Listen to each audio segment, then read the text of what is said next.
Cosa sono i contratti commerciali e quale ruolo hanno nell'attività di impresa? Cosa può fare chi riceve un contratto predisposto da una parte contrattualmente più forte?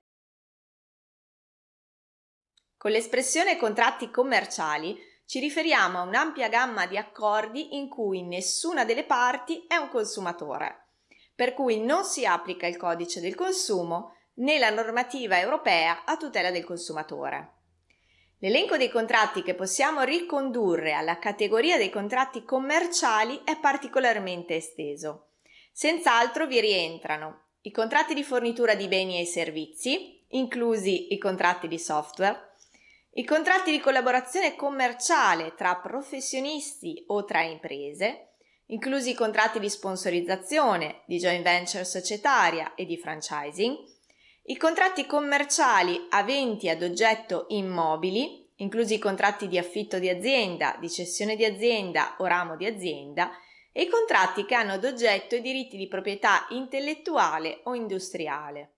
La disciplina di tali contratti si ricava principalmente dal Codice civile e dalle leggi speciali, nonché in presenza di determinati presupposti dalla normativa europea o internazionale applicabile al singolo contratto che le parti intendono stipulare.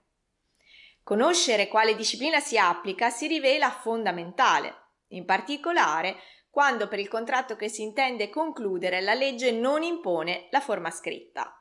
È così ad esempio per la vendita di beni, per la fornitura di servizi e per tantissimi altri contratti. In tali ipotesi il contratto nasce già, cioè si perfeziona al momento dello scambio del consenso fra le parti, senza bisogno di una formalizzazione per iscritto. Tale contratto, ancorché stipulato verbalmente, ha forza di legge tra le parti, deve cioè essere rispettato dalle parti, non potendo essere sciolto che per comune accordo o per cause previste dalla legge. È possibile intuire allora perché la mancanza di un testo contrattuale possa costituire e spesso costituisca un problema. Nel migliore dei casi, perché in assenza di uno specifico accordo si applica una disciplina che le parti non avevano considerato. Nel peggiore dei casi, perché dalla mancata predisposizione di un contratto scritto possono derivare incomprensioni con partner, clienti e fornitori e quindi controversie anche di elevato valore economico.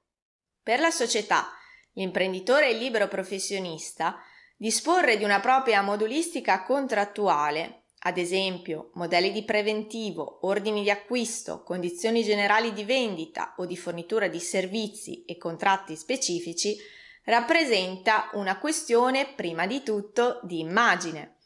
La documentazione contrattuale costituisce il biglietto da visita dell'attività di impresa.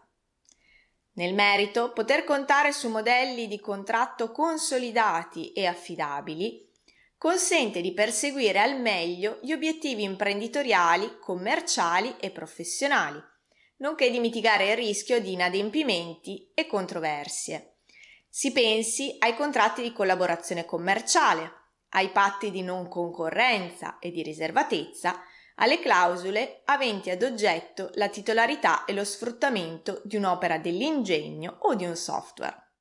In definitiva, dotarsi di una propria modulistica su misura consente di impostare un rapporto contrattuale in modo consapevole e favorevole e addirittura di reagire con cognizione di causa alle proposte contrattuali ricevute da un partner che voglia imporre la propria modulistica.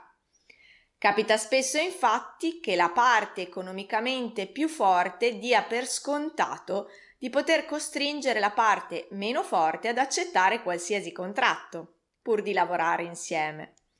Tuttavia, non di rado, la parte meno forte cede senza nemmeno aver provato a stimolare un contraddittorio, il più delle volte in quanto non dispone di clausole proprie e dunque non è nemmeno in grado di formulare delle alternative allo scopo di giungere a un compromesso accettabile. Iscrivetevi al nostro canale YouTube, abbiamo un'intera sezione dedicata al diritto civile.